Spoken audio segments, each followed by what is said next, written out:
After strengthening questions, weakening questions are the second most common critical or logical reasoning question type. And along with strengthening questions, weakening questions are one of the two most classic traditional critical reasoning question types, in that they ask you to identify facts and conclusion in the premise and then brainstorm assumptions. I think weakening questions are the easiest question type.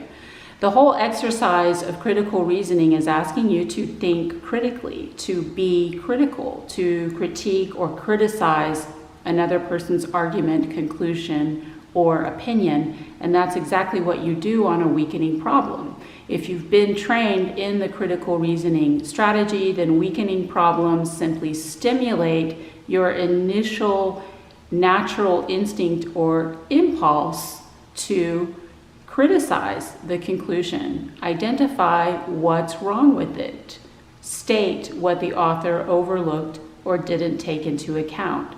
If, according to the critical reasoning strategy, it's your job to think like a decision maker, the person with the power of the purse, then on a weakening problem, you want to say that this is a bad, dumb idea and you wouldn't spend money on it.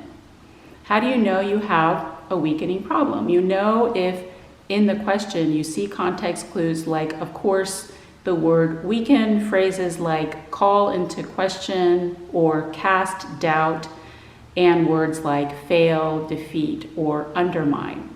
How do you solve a weakening problem? By applying the classic traditional critical reasoning strategy in the premise, identify facts and conclusion. Again, facts are what we know. They cannot be changed.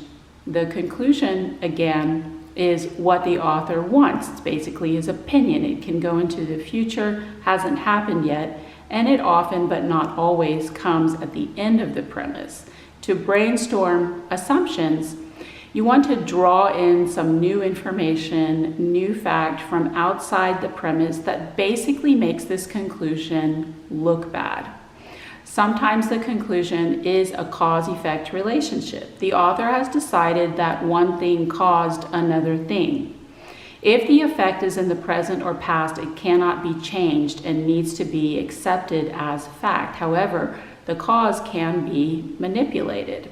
So the correct answer to a weakening problem that has as its conclusion a cause-effect relationship will substitute an alternative cause for the original cause, thereby disrupting the original cause-effect relationship and weakening the conclusion.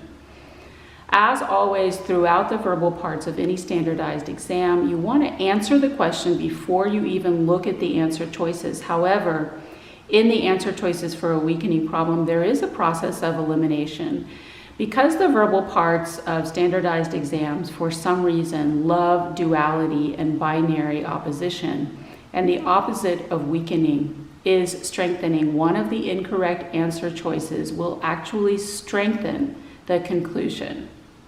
If you see opposites in the answer choices, one of the correct answers will be one of those opposites. Other incorrect answer choices simply add to your facts. New information, new facts. It's very interesting. Thank you for sharing, but it does absolutely nothing to influence or affect the situation. So that's an introduction to weakening problems.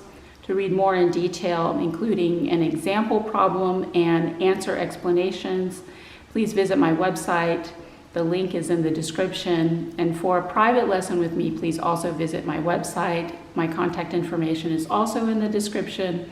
I've worked online with people from all over the world, and I'd love to work with you. Take care.